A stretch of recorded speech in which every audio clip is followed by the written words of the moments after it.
आजकल के इस फास्ट जीवन में हम कुछ इस तरह भटक जाते हैं कि हम किसी एक चीज पर फोकस नहीं कर पाते। सोशल मीडिया नोटिफिकेशन से हम आसानी से भटक जाते हैं। हम किसी भी काम को बड़े ही उत्साह के साथ शुरू तो कर देते हैं, लेकिन किसी नई और चमकदार चीज के आकर्षण में उस काम को तुरंत छोड़ देते हैं। गौतम बुद्ध की इस कहानी के जरिए आइए जानते हैं कि हम इस समस्या का हल कैसे निकालें। बहुत समय पहले की बात है, किसी गांव में एक सम्राट था। उस सम्राट के पास सब कुछ था, बेशुमार दौलत थी, अच्छी प्रजाति जो उसका ख्याल रखती थी, उसके आदेशों का पालन किया करती थी और वह भी अपनी प्रजा का खूब ध्यान रखा करता था। उन्हें कभी किसी चीज की कोई कमी महसूस नहीं होने देता।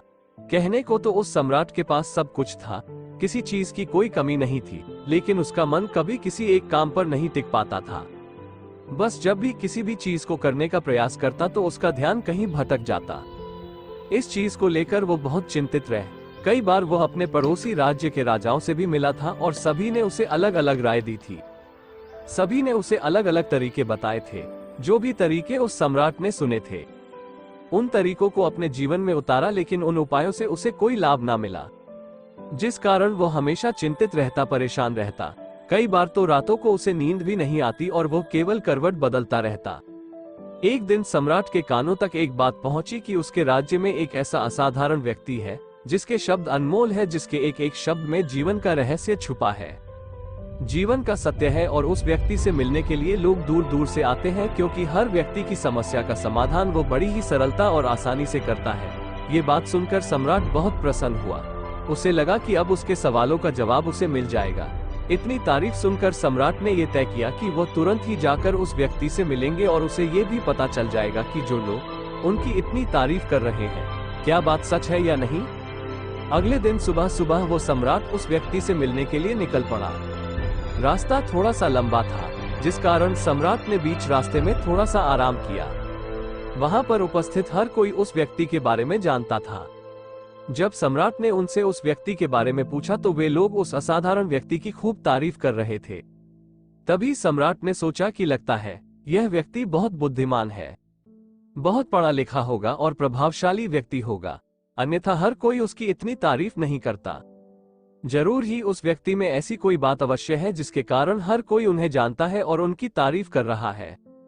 उस व्यक्ति की तारीफ सुनकर सम्राट के मन में उस व्यक्ति से मिलने की उत्सुकता और बढ़ गई। अब वो सम्राट जल्द से जल्द उस व्यक्ति से मिलना चाहता था, जिस कारण वह आगे का सफर तय करना शुरू कर देता है जैसे तैसे। सम्राट उस व्यक्ति के आश्रम पहुंचा, पर आश्रम में उसे कोई नजर नहीं आया। आश्रम के पीछे एक छोटा सा बगीचा था। जब सम्राट वहां पहुंचा तो उसने देखा कि एक माली बगीचे में काम कर रहा था। उसका पूरा शरीर मिट्टी से लथपथ था, पैरों में कोई चप्पल नहीं थी। इसको देखकर सम्राट ने माली से कहा, सुनिए महोदय, इस आश्रम के मालिक कहाँ हैं? मैं उनसे मिलने आया हूँ। इस पर भवाली जवाब देते हुए कहता है, श्रीमान आप अंदर बैठी, मैं उन्हें बुलाता हूँ, वो जल्द ही आपसे मिलेंगे। मालिक ये बात सुनकर सम्राट अंदर कुटिया में जाकर बैठ गया और उस असाधारण व्यक्ति के आने का इंतजार करने लगा। कुछ देर प्रतीक्षा करने के बाद जब असाधारण व्यक्ति उस सम्राट के सामने पहुंचा, उसने देखा कि यह तो वही व्यक्ति है जो बगीचे में काम कर रहा था। सम्राट ने उन्हें नमस्कार किया और बड़ी हैरानी से कहा, अरे आप तो वही माली है जो बाहर बगीचे में काम कर रहे थे, लेकिन अब की बार तो माली एक बौद्ध भिक्षु के रूप में खड़ा था। अभी बौद्ध भिक्षु सम्राट से कहते हैं, सम्राट मेरा मजाक माफ कीजिए, मैं बगीचे में छोटा सा काम कर रहा था, मैं ही यहाँ कमाली हूँ और मैं ही वो असाधारण व्यक्ति हूँ जिससे आप यहाँ इतनी दूर मिलने आए हैं।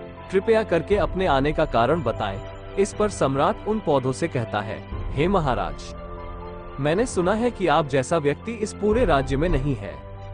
मैंने आपकी तारीफ सुनी है, मैंने आपके बारे में कई सारी अच्छी बातें सुनी है। मैंने ये भी सुना है कि आपके पास जो भी अपनी समस्या लेकर आता है, उसकी समस्या का समाधान आप अवश्य करते हैं। इसी कारणवश मैं आज आपसे यहाँ पर मिलने आया हूँ और मैं आपसे उपदेश सुनना चाहता हूँ, लेकिन मेरे मन में एक शंका है। इस पर बौद्ध भिक्षु सम्राट से कहते हैं, कैसी शंका? सम्राट कहता है, मैंने बड़े बड़े विद्वानों को देखा है, बड़े बड़े ज्ञानियों को देखा है। वे जब भी चलते हैं तो उनके पास तरह तरह की ज्ञान की किताबें होती है। उनके पास ऐसा कोई ना कोई संकेत जरूर नजर आता है जिससे ये पता चल सकता है कि वे लोग ज्ञानी है, लेकिन आपके पास तो न कोई ज्ञान की किताबें हैं और न ही कोई ऐसी कला के संकेत आप में नजर आ रहे हैं, लेकिन उसके बावजूद आप बहुत शांत नजर आ रहे हैं।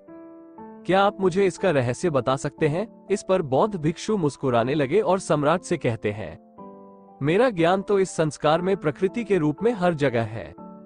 मैं अपना ज्ञान जीवन की सरल और साधारण वस्तुओं से ही लेता हूँ। पर महाराज, आप यहाँ किस समस्या को लेकर परेशान हैं? कृपया आप मुझे आपके यहाँ आने का कारण समझाएं। इस पर सम्राट कहते हैं, हे गुरुवर, मेरे यहाँ आने का कारण ये है कि मैं किसी भी काम को लेकर लंबे समय तक उसी कार्य पर अपना ध्यान नहीं लगा पाता। मैं कुछ ही देर में उस कार्य से भटक जाता हूँ। कृपया कर मुझे अपनी इस समस्या का समाधान बताएं। मैं इस बात से काफी चिंतित हूँ। बौद्ध भिक्षु ने सम्राट की चिंता को समझकर कहा, महाराज, आपकी समस्या मुझे समझ आ गई है। आप जिस कार्य पर ध्यान नहीं लगा पा रहे हैं उसके लिए मैं आपको एक उपाय बता सकता, लेकिन आज आपको थोड़ी देर हो चुकी है। आप मुझे कल सुबह मिलेगा। कल सुबह का समय ठीक रहेगा। कल सुबह जब आप मुझसे मिलेंगे तो मैं आपके सभी सवालों का जवाब आपको दे दूंगा। ये कहकर बौद्ध भिक्षु वापस अपने बगीचे में लौट गए और वो सम्राट भी वापस अपने महल लौट के आ, लेकिन सम्राट को रात भर नींद नहीं आई। वो बस यही सोच में लगा था कि आखिर बौद्ध भिक्षु मुझे क्या बताने वाले हैं। वो तो मुझे एक साधारण से बाली नजर आ रहे हैं, लेकिन जिस तरह से उनका मन शांत था, जिस तरह से मैं शांत नजर आ रहे थे, ये बहुत आश्चर्य करने वाली बात है। रात भर सम्राट इन्हीं ख्यालों में खोया रहा। अगले दिन सुबह सूरज निकलने से ठीक पहले सम्राट कुश आश्रम पर वापस पहुंचा।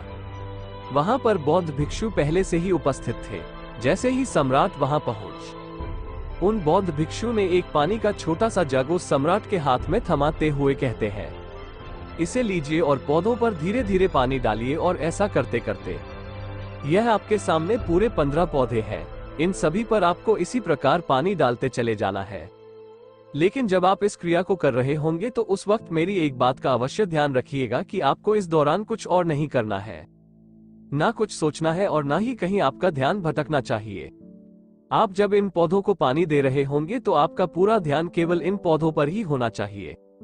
यदि इस बीच आपके मन में कोई विचार आए तो वहीं पर रुक जाइएगा और फिर दोबारा से पहले पौधे से पानी डालना शुरू कीजिएगा, और जब आप मेरी बात मानकर ठीक इसी प्रकार इन सभी 15 पौधों को पानी दे देंगे, तब आप मेरे पास आइएगा और मैं आपके सभी सवालों का जवाब आपको दे दूंगा।